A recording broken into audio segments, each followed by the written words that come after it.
these are predictions that we are now seeing taking place. So Ibn Mas'ud said, yes, I mean the Romans. And at that time there will be a severe fighting, a fierce fighting. The Muslims will send a battalion to fight to death, and they will not return. They will die. They will fight until night. Neither side will be victorious over the other.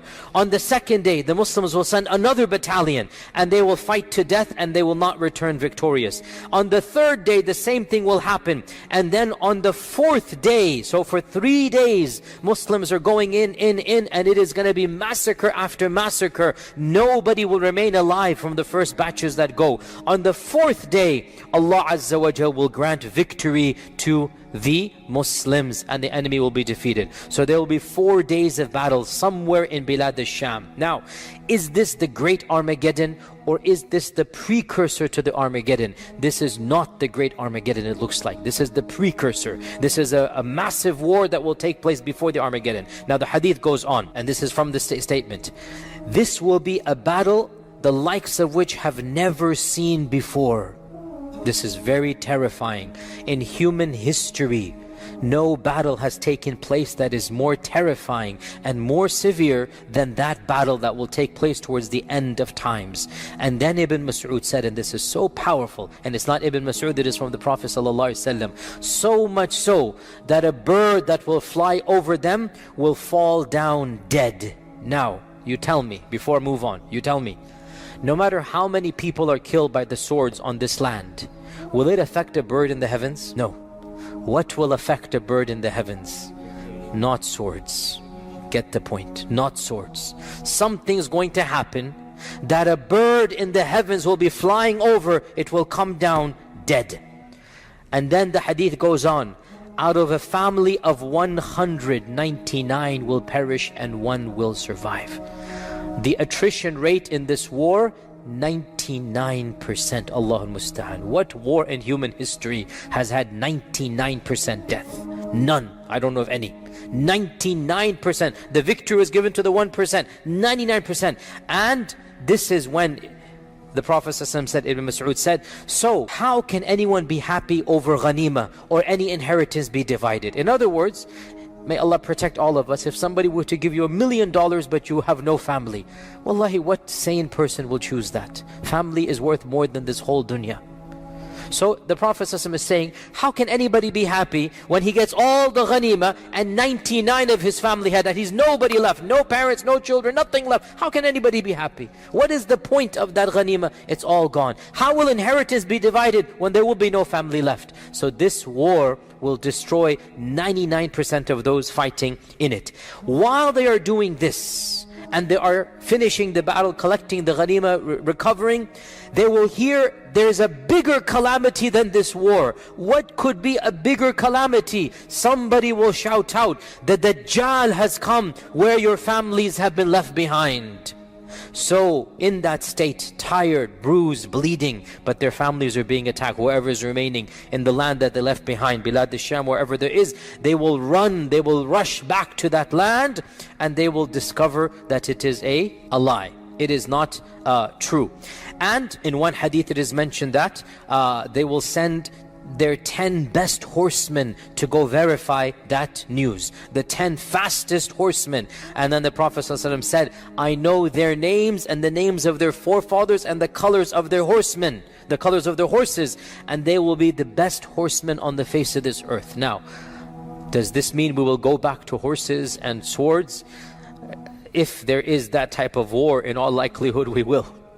If there is that type of war, when nuclear weapons and whatnot and every side and whatnot, then we will go back to those days when there was no electricity and whatnot. We're going to go back to this. Or is it possible that when the Prophet is saying horse, he means a vehicle? This is also possible. It's not too much of a stretch, and Allah knows best. So this hadith mentions, now does this hadith mention the Mahdi? Yes or no? Where? But does this hadith mention the Mahdi? No, it does not.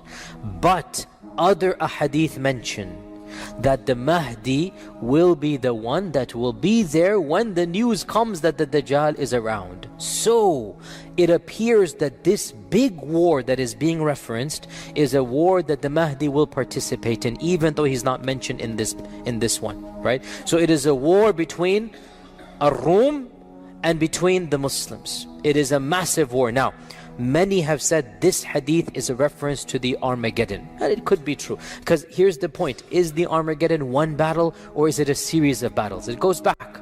If it's only one battle, then in all likelihood that will be Dajjal and Isa ibn Maryam.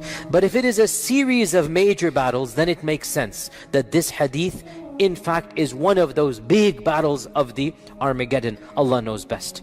The next hadith we'll mention, which is a very cryptic one, and it has been used by the terrorist group known as the Islamic State as their basis. We don't agree with this group, and I have very publicly criticized them, and all you need to do is look at how much damage they have done a lot of times. And by the way, I gave many lectures about this. Obviously I'm new to the community still, but you will know inshallah when we go on.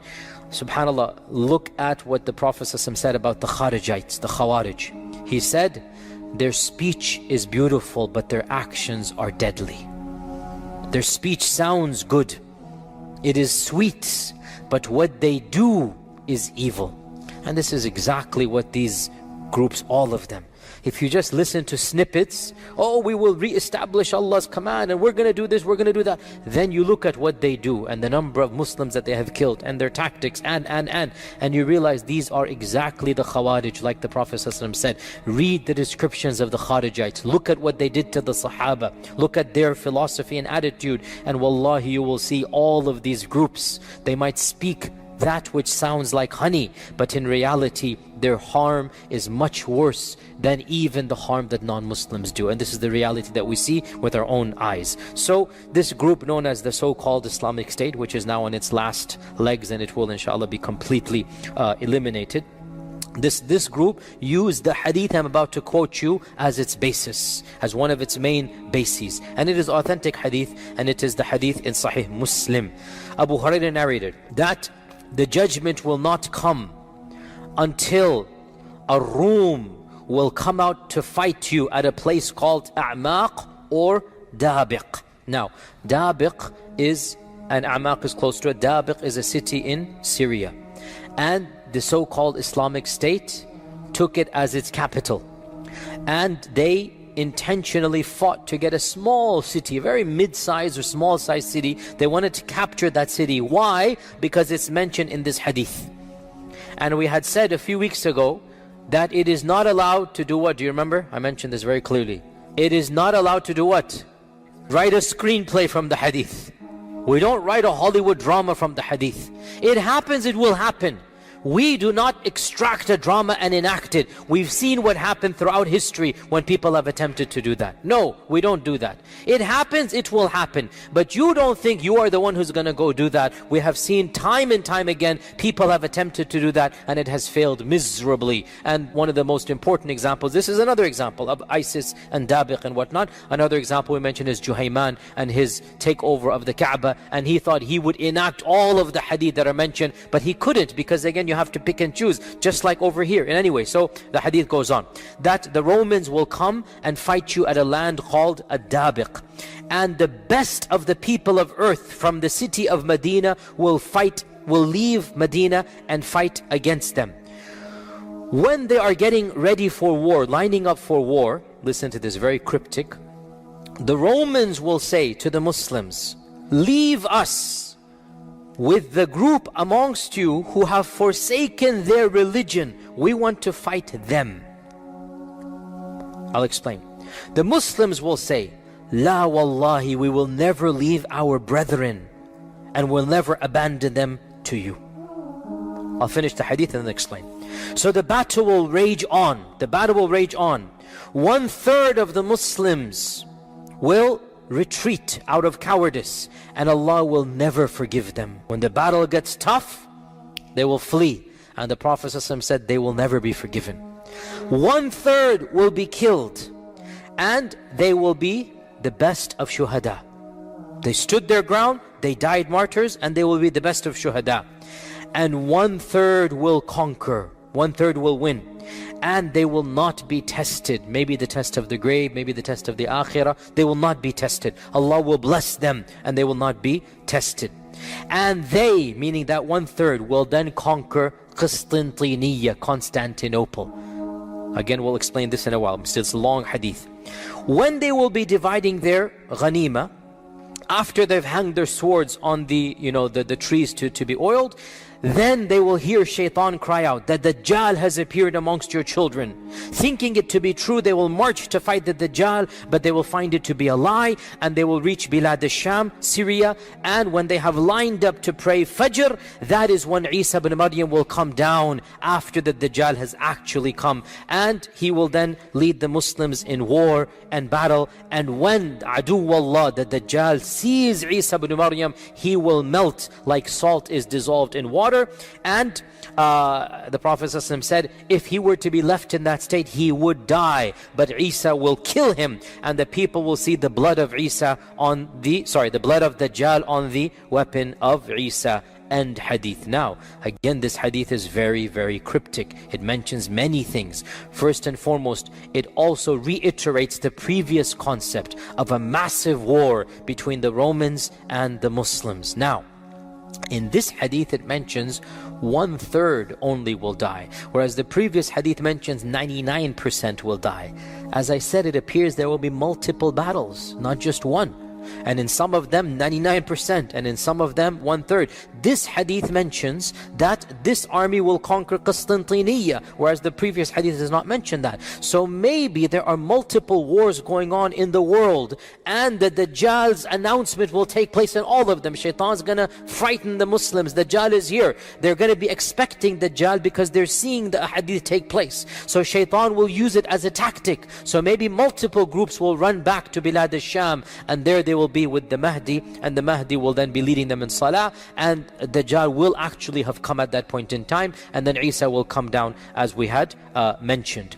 Another hadith that mentions all of these as well is that the Prophet ﷺ said, the fortress of Muslims on the day of the Malhama, this is where it is mentioned, the Armageddon, the Malhama, will be Ghuta, which is a city near Damashq, one of the best cities in Ash-Sham. This hadith is in Abu Dawood, it is authentic. Three things are mentioned: Ghuta, Damashq, and Bilad al-Sham. Ghuta is a small city. It is still inhabited to this day, and it is maybe an hour or so outside of Damascus, or I don't know exact timing, but maybe a Syrian brother can tell me, but it's not far from Damascus. When the Prophet ﷺ said this hadith, Damashq, Ghuta, and Bilad al-Sham were the heartland of the Christian Byzantine Empire. This is like somebody saying, oh, Texas, California, these are not lands that belong to Islam. But the Prophet ﷺ predicted that Damashq and Ghuta will be a part of the Ummah. And that when the great Armageddon takes place, I'm translating Malhama as Armageddon. When the great Malhama takes place, the fortress, the base, the camp of the believers will be where? It will be in Ghuta. It will be in the city of Ghuta in Bilad al-Sham. And of course the concept of Bilad al-Sham is mentioned many times in the hadith. The Prophet ﷺ said, hadith is in Mustadrak al-Hakim, is authentic, when the fitan occur, Iman will be in Bilad al-Sham. When the fitan take place, when the big civil wars, Iman will be in Bilad al-Sham. Now let's pause for a while and look at these hadith and try to extract a series of incidents. What can we extract from all of this? So, first and foremost, realize that Bilad al-Sham doesn't just mean Syria. Bilad al-Sham in classical Arabic, pre-partition, when I say partition, don't think 1947, that's the partition of India, Pakistan and whatnot. I mean pre-partition, the Sykes-Picot Agreement. The Sykes-Picot Agreement in 1917, and then the Treaty of Versailles in 1919, which then enacted it. Before the partition of the Muslim Ummah, before England and France decided to carve up the Ummah and hand gifts out to the victors, and they took up the Ottoman Empire, before that, Bilad al-Sham was essentially what we now call Syria, and of course also Jordan, and of course Palestine, and of course the occupying land that I don't want to mention now. The country that is the occupying regime. So all of this was Bilad al-Sham. Okay? This entire region is called Bilad al-Sham. It's not just modern day Syria. Yes, Damashq is Bilad al-Sham, but Palestine is also Bilad al-Sham. And the cities of Palestine and the cities in the modern occupying state, all of them are Bilad al-Sham. Understand this point. Okay, so realize this. Secondly, it shows that towards the very end of all of these trials, the Muslims will be united and they will be fighting outsiders. They will be fighting non-Muslims. And the people from other lands will come, like Medina. They will come because they know that they have to now fight on the side of the truth. So the fact that even from Medina, people are traveling all the way to be fighting, it shows that they recognize what is going place. It is also very clear that these wars are taking place with the Mahdi being alive. And when the Mahdi is alive, there is no civil war. How can you fight when the Mahdi is on one side, right? So this is a war between the Mahdi and the believers on one side and the unbelievers on the other side. This is a very clear issue. It also shows, as I said, that in all likelihood we're talking about multiple wars. Or maybe, Allah knows best, the Mahdi himself is going region to region. In one battle, 1/3 will die. In another battle, 99% will die. Allah knows best. Again, we don't know. We're just putting all of these together. And the fact that the bird is mentioned shows that this isn't your typical war. That chemical or nuclear or whatever seems very likely in these types of a hadith. Wallahu al-musta'an. Also, what is this cryptic phrase where the Rum are going to say, hand us our brethren, and the Muslims will say, no, they are our brethren? What is all of this? This is very interesting. It appears, and Allah knows best, that there will be a large group of converts from Bilad al-Rum to the land of Islam, and they will be fighting on the side of the Mahdi and the Muslims. And the Bilad al-Rum are going to view them as being traitors. And from their perspective, they're right. From their perspective, they're right. They are traitors. So they will say, first, we want to deal with these guys because they betrayed us and our values. And the Muslims will say, what? They're not your guys, they're our guys. La wallahi, we will never abandon our brethren for you. This hadith is Sahih Muslim. It's really profound, and inshallah it indicates that there will be massive conversion. So much so that the Bilad al-Rum remnants are angry that how come you have those people? They're angry, they're irritated. And this also shows that these hadith are not anti-Semitic or anti-Western. No, it is good versus evil. And you will find people of all ethnicities on the side of good.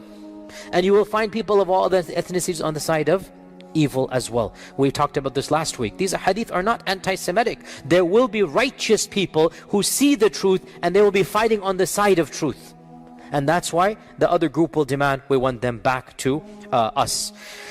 Another hadith, now we move on to other hadith and then again go back. As for the issue of Qastantiniya, we'll come back to it. A very interesting narration goes back to Ibn Hawala, Abdullah ibn Hawala. He has a number of interesting narrations about Judgment Day.